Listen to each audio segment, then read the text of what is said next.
मित्रांनो, आज आम्ही चाललो आहे पुण्याला.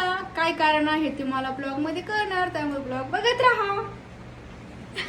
मी तर खूप खुश होते, आलिशा पण खुश होती.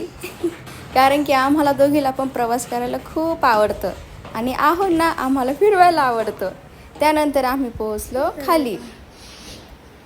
आम्हाला बस स्टॉपपर्यंत बाईकवर पोहोचायचं होतं. बस स्टॉपवर आम्हाला बस घ्यायला येणार होती. आलिशा तर खूपच खुश होती. पप्पाने तिचा थोडा लाड केला. आलिशाला बाईकवर फिरायला खूप आवडतं.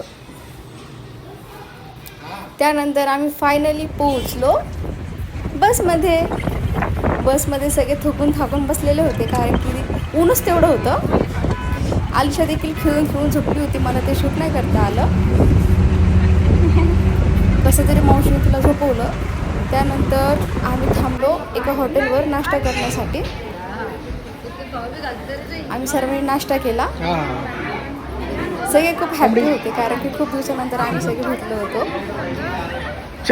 चक्क 3 महिन्यानंतर सगळ्यांना भेटले, कारण की जास्त माहेरी आम्ही जात नाही. त्यानंतर आम्ही फायनली पोहोचलो पुण्याला. तर काय कारण होतं, माझ्या मामाच्या मुलाचं लग्न होतं. फायनली लग्न झालं. दोघे खूप खुश होते आणि खूप छान दिसतही होते. मग त्यांच्यासोबत थोडा फोटोशूट केला. मग आम्ही पोहोचलो जेवणासाठी. जेवणही खूप छान होतं.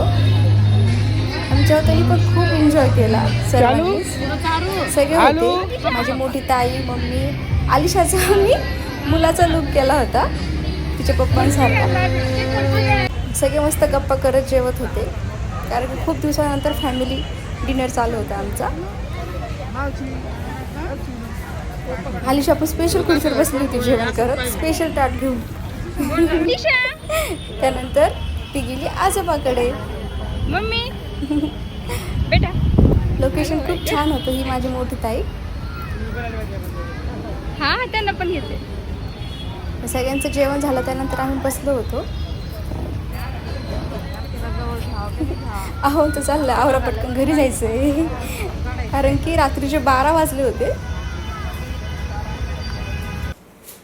असं लोकेशन होतं तिथलचं, खूप सुंदर होतं.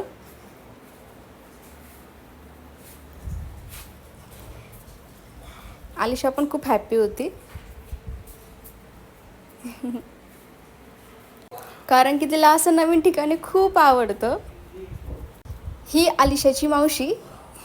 मावशीला यायचं नव्हतं, पण ती आलिशाला भेटण्यासाठी स्पेशल आली होती.